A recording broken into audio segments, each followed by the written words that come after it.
கர்த்தருக்குள் அன்பான தேவ பிள்ளைகளே, ஆண்டவரும் இரட்சகருமாகிய இயேசுவின் நாமத்தில் உங்களுக்கு என் அன்பின் வாழ்த்துக்கள். நீங்கள் எல்லாரும் நல்லா இருப்பீங்கன்னு நான் நம்புகிறேன். உங்களுக்காக நான் இடைவிடாமல் ஜெபிக்கிறேன். இந்த காலை நேரத்திலையும் நீதிமொழிகள் 12வது அதிகாரம் அதனுடைய 25வது வசனத்தை வாசிக்கிறேன். மனுஷனுடைய இருதயத்திலுள்ள கவலை அவனை ஒடுக்கும், நல்வார்த்தையோ அதை மகிழ்ச்சியாக்கும் என்று எழுதியிருக்கிறது. என் மெசேஜோடைய தலைப்பு என்ன தெரியுமா? கவலைன்னு பேச விரும்புகிறேன். இன்னைக்கு நிறைய பேர் கன்னத்தில் கையை வச்சுட்டு கவலையோடு இருக்கிறாங்க. அதுவும் ஒரு வலை தான். எது? கவலையும் ஒரு வலை தான். அந்த வலையிலிருந்து எப்படி வெளியே வருதுன்னு தெரியாமல் மாட்டிக்கிட்டு முழிச்சுக்கிட்டு இருந்தீங்கன்னா, இன்னைக்கு ஆண்டவர் சொல்கிறாரு, அந்த வலையிலிருந்து வெளியே வரக்கூடிய அற்புதம் உனக்கு நடப்பதாக. நல்வார்த்தையோ மகிழ்ச்சியாக்கும்னு இருக்குல்ல.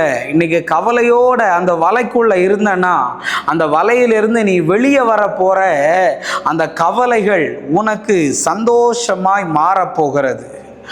உங்க எல்லாத்துக்கும் அன்னாளை பற்றி தெரியும். அன்னாள் வீட்டில் இருக்கும்போதெல்லாம் பெனினாள் உனக்கு குழந்தை இல்லைன்னு அவளை மனமடிவாக்குவாளாம்.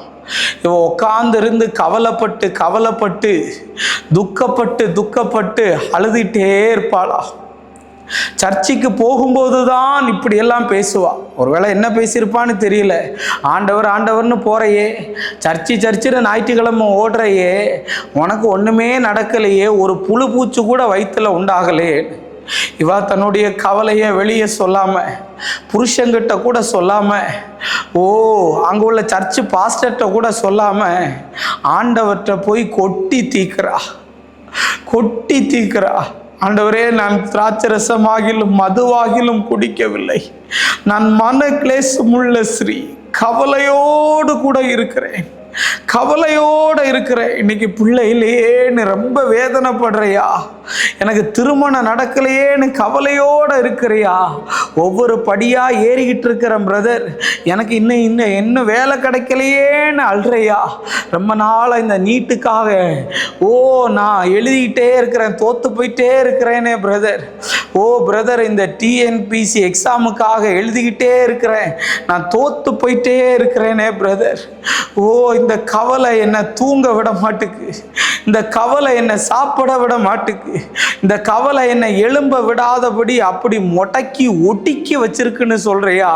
இன்னைக்கு அந்த கவலைகள் எதை குறித்து அன்னாள் கவலைப்பட்டாலோ அந்த காரியத்தை குறித்தே கர்த்தர் நல்ல செய்தியை உருவாக்கினார். ஷபரபாலபா.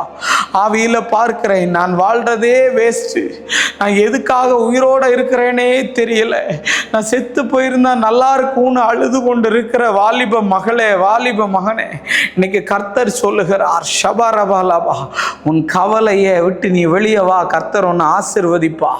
அன்னைக்கு மார்த்தாளை பார்த்து ஆண்டவர் சொன்னார், அநேக காரியத்தை குறித்து நீ கவலைப்பட்டு கலங்குகிறாயின்னு. என் பிள்ளைக்கு எப்படி திருமணம் பண்ணி வைக்க போறனோ, என் எதிர்காலம் என்ன ஆகுமோ, எனக்கு எந்த இடத்துல வேலை கிடைக்குமோ, என் வாழ்க்கை இப்படியே போயிருமோன்னு அநேக காரியத்தை குறித்து கவலைப்பட்டு கலங்குகிறாய்.